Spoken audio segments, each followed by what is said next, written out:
let us get into the reading. That was Culture Corner. Yay. I'm behind on sending links for VODs and the videos that I am... Oh, wrong hand. The videos I go over, I send them in the Discord. And I updated the link, too, in the Discord. So that it doesn't expire.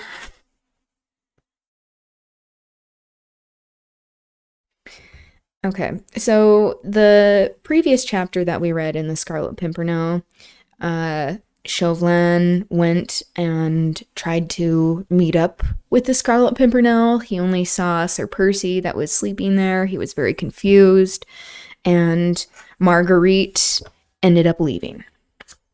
So now they're leaving, Marguerite and Sir Percy. Chapter 16, Richmond. Okay. A few minutes later, she was sitting, wrapped in cozy furs, near Sir Percy Blakeney on the box seat of his magnificent coach, and the four splendid bays had thundered down the quiet street. The night was warm in spite of the gentle breeze, which fanned Marguerite's burning cheeks. Soon, London houses were left behind, and rattling over old Hammersmith Bridge. Sir Percy was driving his bays rapidly towards Richmond. The river wound in and out in its pretty, delicate curves, looking like a silver serpent. I have a serpent earring, but it's gold.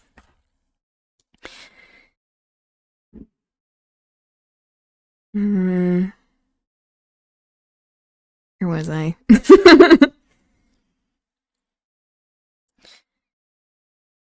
Looking like a silver serpent beneath the glittering rays of the moon. Long shadows from overhanging trees spread occasional deep palls right across the road. The bays were rushing along at breakneck speed, held but slightly back by Sir Percy's strong, unerring hands. These nightly drives after balls and suppers in London were a source of perpetual delight to Marguerite, and she appreciated her husband's eccentricity keenly, which caused him to adopt this mode of taking her home every night, to their beautiful home by the river, instead of living in a stuffy London house. He loved driving his spirited horses along the lonely, moonlit roads, and she loved to sit on the box seat, with the soft air of an English late summer night fanning her face, after the hot atmosphere of a ball or supper party. The drive was not a long one, less than an hour sometimes, when the bays were very fresh, and Sir Percy gave them full rein. Tonight, he seemed to have a very devil in his fingers, and the coach seemed to fly along the road beside the river. As usual, he did not speak to her, but stared straight in front of him, the ribbons seeming to lie quite loosely in his slender white hands. Ribbons meaning the reins, I'm guessing. Marguerite looked at him tentatively once or twice. She could see his handsome profile, and one lazy eye, with its straight, fine brow and drooping, heavy lid. The face in the moonlight looked singularly earnest, and recalled to Marguerite's aching heart those happy days of courtship, before he had become the lazy nincompoop, the effete fop, that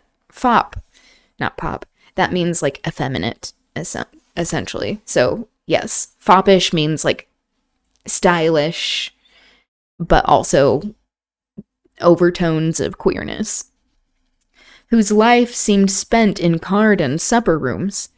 But now, in the moonlight, she could not catch the expression of the lazy blue eyes. She could only see the outline of the firm chin, the corner of the strong mouth, the well-cut, massive shape of the forehead. Massive shape? But again, like, in these books, when people would have big foreheads, they'd say, like, it's a noble forehead. Truly, nature had meant well by Sir Percy. His faults must all be laid at the door of that poor, half-crazy mother. Sad. And of the distracted, heartbroken father, neither of whom had cared for the young life which was sprouting up between them, and which, perhaps, their very carelessness was already beginning to wreck. Marguerite suddenly felt intense sympathy for her husband. Now you do, after all this time? I mean, not like I care, because he's extremely classist and only cares about aristocrats, so. The moral crisis she had just gone through made her feel indulgent towards the faults, the delinquencies of others. How thoroughly a human being can be buffeted and overmastered by fate had been borne in upon her with appalling force. Had anyone told her a week ago that she would stoop to spy upon her friends, that she would betray a brave and unsuspecting man, brave, according to whom? The nobles? The ruling class? I don't care. Into the hands of a relentless enemy, she would have laughed the idea to scorn. Yet she had done these things. Anon, perhaps the death of that brave man would be at her door, just as 2 years ago the Marquis de Saint-Cyr had perished through a thoughtless word of hers. But in that case she was morally innocent. She had meant no serious harm. Fate merely had stepped in. But this time, she had done a thing that obviously was base, had done it deliberately, for a motive which, perhaps, high moralists would not even appreciate. So, doing it for her brother. But again, this idea of oh, she's having all of these moral qualms, and if you weren't a class traitor, if you actually had solidarity with the working class that you came from, Marguerite, that you would not be in this position to begin with, if you were actually on the side of the revolutionaries. And as she felt her husband's strong arm beside her, she also felt how much more he would dislike and despise her if he knew of this night's work. Thus human beings judge of one another, superficially, casually, throwing contempt on one another, but little reason and no charity. She despised her husband for his inanities and vulgar, unintellectual occupations. And he... Vulgar, you say? Okay. And he, she felt, would despise her still worse because she had not been strong enough to do right for... Turning a page... For right's sake, and to sacrifice her brother to the dictates of her conscience. Buried in her thoughts, Marguerite had found this hour in the breezy summer night all too brief, and it was with a feeling of keen disappointment that she suddenly realized that the bays had turned into the massive gates of her beautiful English home. Sir Percy Blakeney's house on the river had become a historic one. Palatial in its dimensions, it stands in the midst of exquisitely laid-out gardens, with a picturesque terrace and frontage to the river. Built in Tudor days, the old red brick of the house walls looked eminently picturesque in the midst of a bower of green. The beautiful lawn, with its old sundial, added the true note of harmony to its foreground. Great secular trees, as opposed to, church trees, lent cool shadows on the grounds, and now on this warm early autumn night, the leaves slightly turned to russets and gold. The old garden looked singularly poetic and peaceful in the moonlight. So again, all of this very positive framing of them owning a shit ton of land, having a lot of money when they are hoarding it and the masses are suffering. With unerring precision, Sir Percy had brought the 4 bays to a standstill immediately in front of the fine Elizabethan entrance hall. In spite of the lateness of the hour, an army of grooms seemed to have emerged from the very ground as the coach had thundered up and were standing respectfully round. Again, this portrayal of the working class that as long as they are submissive and do not have individual identities, that they are being obedient, then they are viewed in a positive light.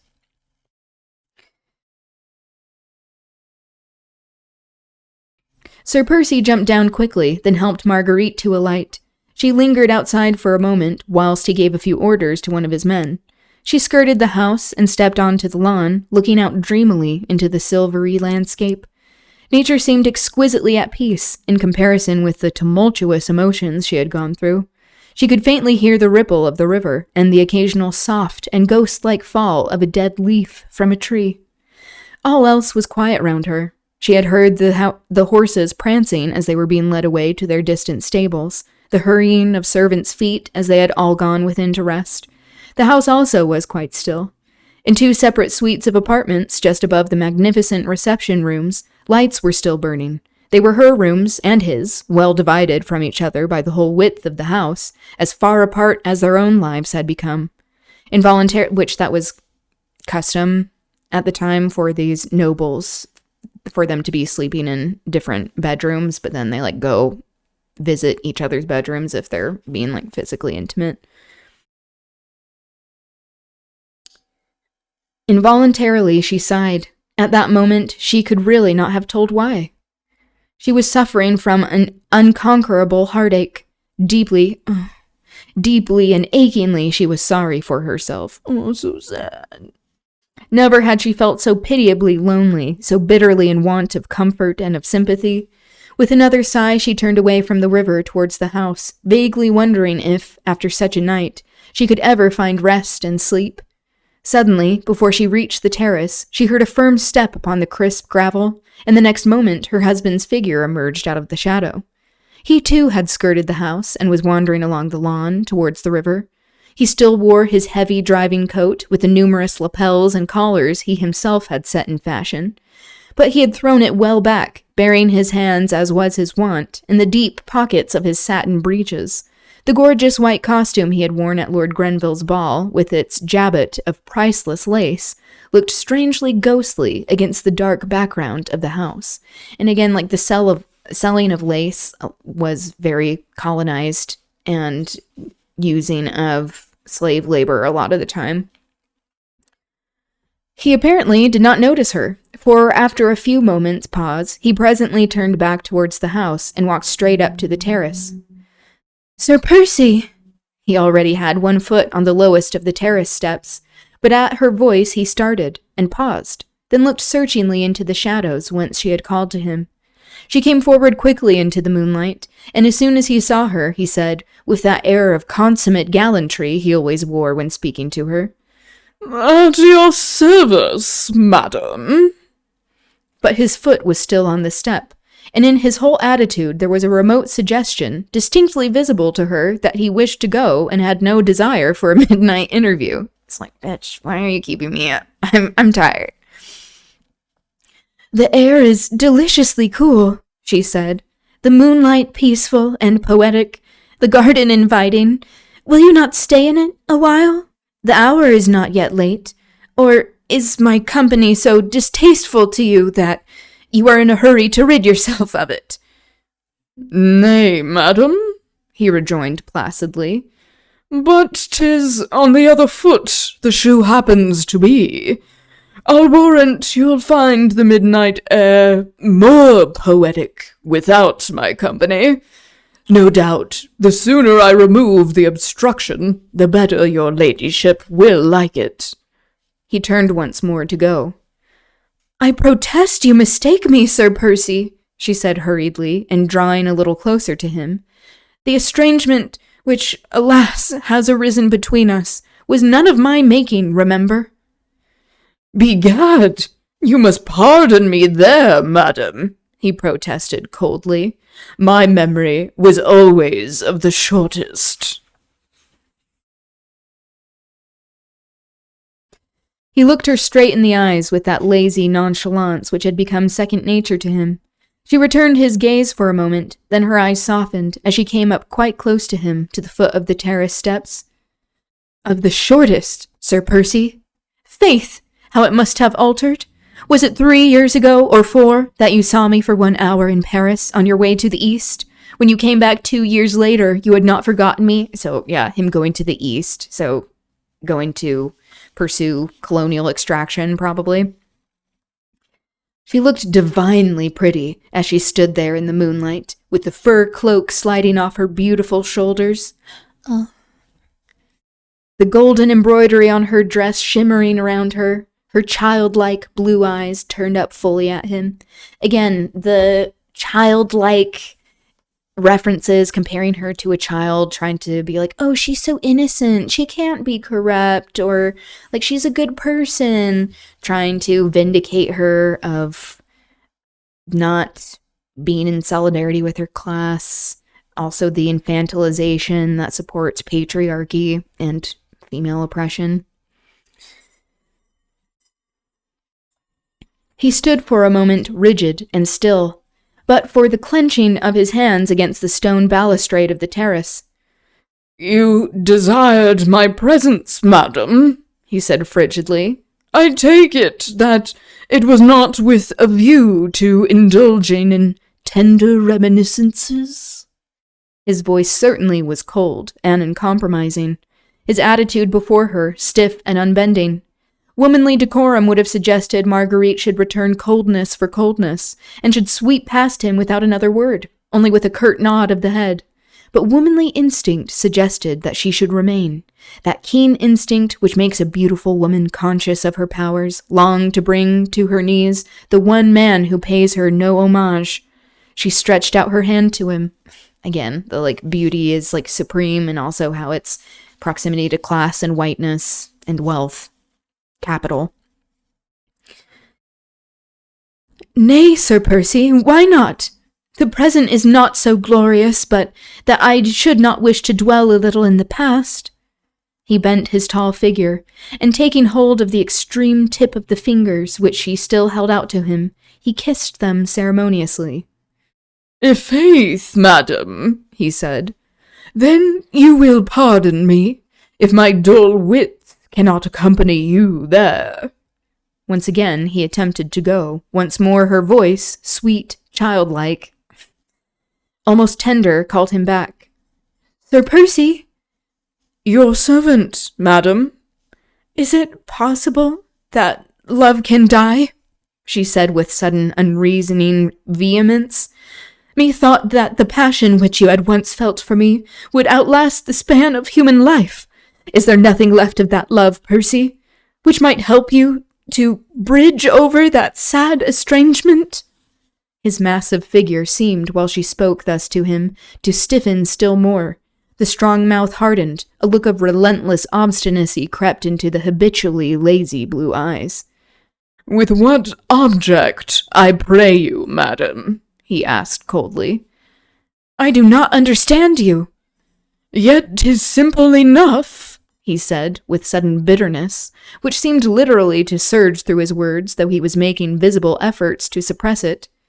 "I humbly put the question to you, for my slow wits are unable to grasp the cause of this, your ladyship's sudden new mood. Is it that you have the taste to renew the devilish sport which you played so successfully last year? Do you wish to see me once more a lovesick supplicant at your feet, so that you might again have the pleasure of kicking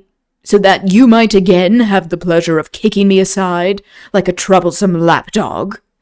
She had succeeded in rousing him for the moment, and again she looked straight at him, for it was thus she remembered him a year ago. "Percy, I entreat you," she whispered. "Can we not bury the past?" "Pardon me, madam, but I understood you to say that your desire was to dwell in it." "Nay, I spoke not of that past, Percy," she said, while a tone of tenderness crept into her voice. "Rather did I speak of the time when you loved me still, and I was vain and frivolous. Your wealth and position allured me. Yeah, you think. I married you, hoping in my heart that your great love for me would beget in me a love for you. But, alas!" The moon had sunk low down behind a bank of clouds. In the east, a soft gray light was beginning to chase away the heavy mantle of the night. He could only see her graceful outline now, the small, queenly head with its wealth of reddish golden curls, and the glittering gems forming the small, star-shaped red flower, which she wore as a diadem in her hair. Yeah, so again, all the jewels. This is colonial extraction. Okay, this is a longer chapter than normal. I'm probably gonna stop at this next page. 24 hours after our marriage, madam, the Marquis de Saint-Cyr and all his family perished on the guillotine, and the popular rumor reached me that it was the wife of Sir Percy Blakeney who helped to send them there. Nay, I myself told you the truth of that odious tale. Not till after it had been recounted to me by strangers, with all its horrible details. And you believed them then and there? she said with great vehemence. "Without proof or question? You believe that I, whom you vowed you loved more than life, whom you professed you worshipped, that I could do a thing so base as these strangers chose to recount? You thought I meant to deceive you about it all, that I ought to have spoken before I married you? Yet, had you listened, I would have told you that up to the very morning on which Sancerre went to the guillotine, I was straining every nerve, using every influence I possessed to save him and his family." I mean, it sounded like Sancerre was a jackass.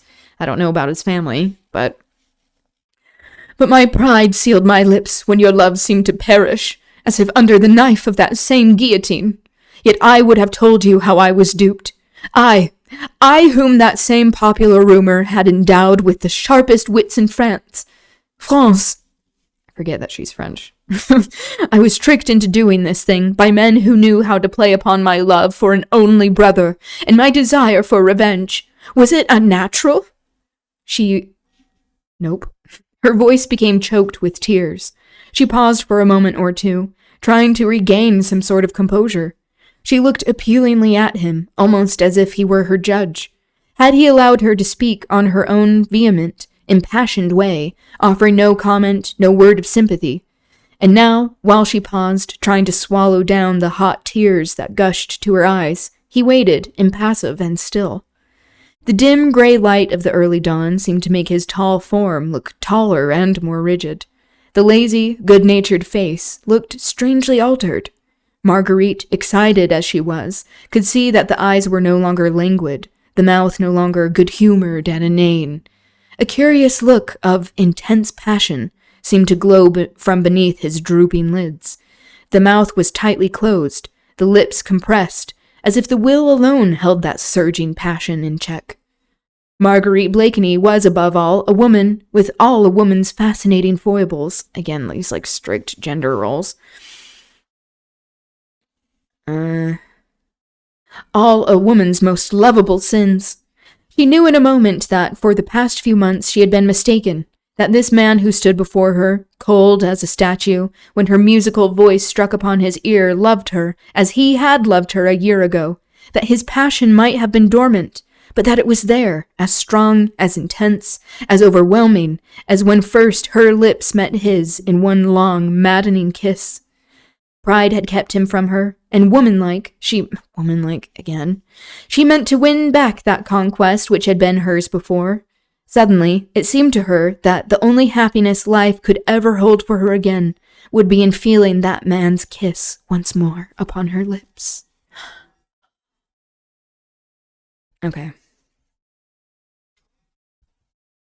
That'll be the end for now. We'll finish the chapter on Monday. But that's going to be it for me today. Thank you for being here. It was good being with you, chatting with you. I hope you have a good rest of your day, evening. Have a great weekend. Have fun. Be safe. Enjoy yourself. All right. And I will see you soon. Okay, bye.